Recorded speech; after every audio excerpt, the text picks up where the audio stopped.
Hi there guys, hope you're doing great as we're back again with another video just for you guys. Today we have a very special treat planned for you. Did you guys know that not only it's possible to travel to Antarctica, but it's actually one of the best hidden retreats that someone can enjoy? Before we move on, I'd like to ask you guys to please consider subscribing to the channel and clicking the notification bell so that you're reminded whenever we upload a new video. As many of you might know, Antarctica is one of the few places on this planet still largely uninhabited, with a maximum of 4,000 people on the whole continent. This, along with the continent's natural beauty, clear skies, and incredible wildlife, makes the place a very exotic and desirable place to go for many people. But how does the travel work? And why is it so expensive? And what makes it so difficult to do? We're here to answer these questions in this video. Before we move forward with the rest of the video, do you guys know of any other such places you'd like to visit? And why? Please let us know down in the comments below. There is an infinite number of reasons why someone would like to visit this place, chief among which is the natural beauty of the place.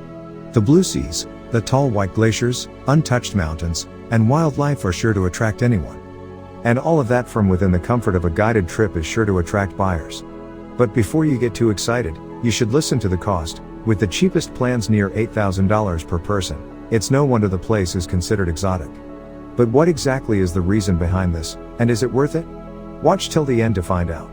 Now without further ado, here is just why it's so expensive to visit the White Continent. The supply and demand principle. No doubt most of you guys will be familiar with the economic principle of supply and demand. Basically it says that the higher the demand and lower the supply, the more expensive a thing gets. And with Antarctica trips, the demand might not be too large, but the supply is very limited as only a few companies have permits to take people there. Not to mention only a set number of people are allowed at once, so it's very difficult to get a place among the lucky ones, making the price higher.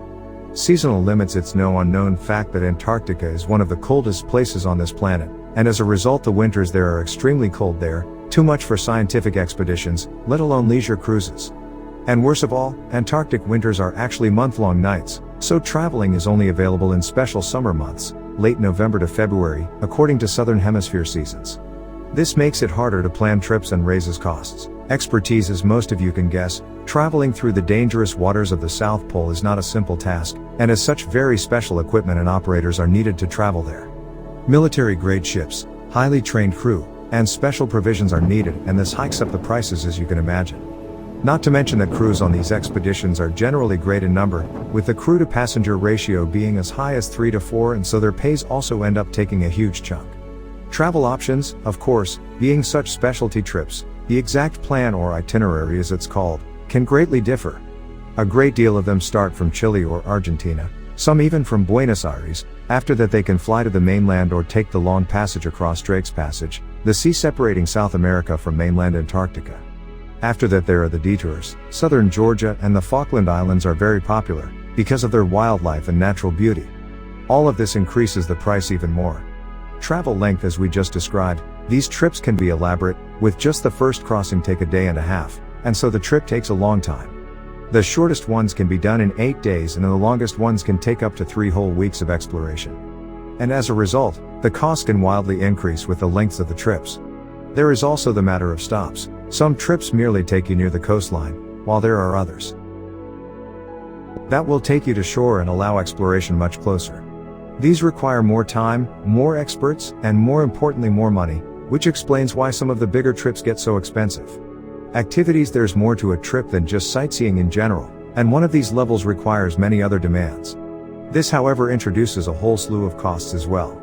You can do paddle boarding, kayaking, and even an overnight camp in the snow if you're feeling up for it. As the environment is perfect to experience true wilderness, many tourists end up utilizing these opportunities. There are also the Zodiac trips, which are small paddle boat excursions that take you as close to the wilderness as possible. These require equipment, staff, and many other things, and so if you're on for these, you need to be prepared to spend some cash too. Food and housing. Although the spirit of the trip is and always will be exploratory in nature, that doesn't mean you have to live like old sailors. And the tourists desire to live in comfort and get good food while on this luxurious trip, as they are already paying so much. The food includes gourmet meals, wines, and other drinks, as well as the guest would want.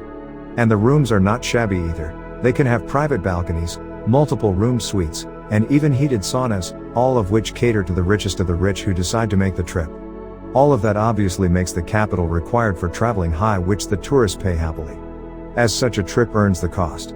Size of the party. The number of people per exploring party greatly changes between trips as well, from large ones having up to 200 passengers on board, while the most luxurious ones having as little as 70 people per ship. This obviously comes with the advantage of better care and higher standards, so many people opt for those. This makes the general cost for the average consumer high, as only the expensive ones are widely available. It's important, the last but certainly not the least, any trip to Antarctica is bound to be a once-in-a-lifetime experience. The open sea and wilderness demand to be seen, and so people who do plan to travel there are prepared to pay a lot for the best experience they can have. This is the main reason why the tours are so expensive, as every tourist wants the best for themselves, and so they pay the fee. All of that just goes to show just how expensive things can get when you want to enjoy the white continent and its beauty. But is it really worth it? Well, as almost every traveler has said, it's truly a magical experience, as it should be. So if you ever manage to be able to go, we think it'd be worth it. With that done, it's time to end the video. If you enjoyed it, please leave a like down below, and I'll see you in the next one.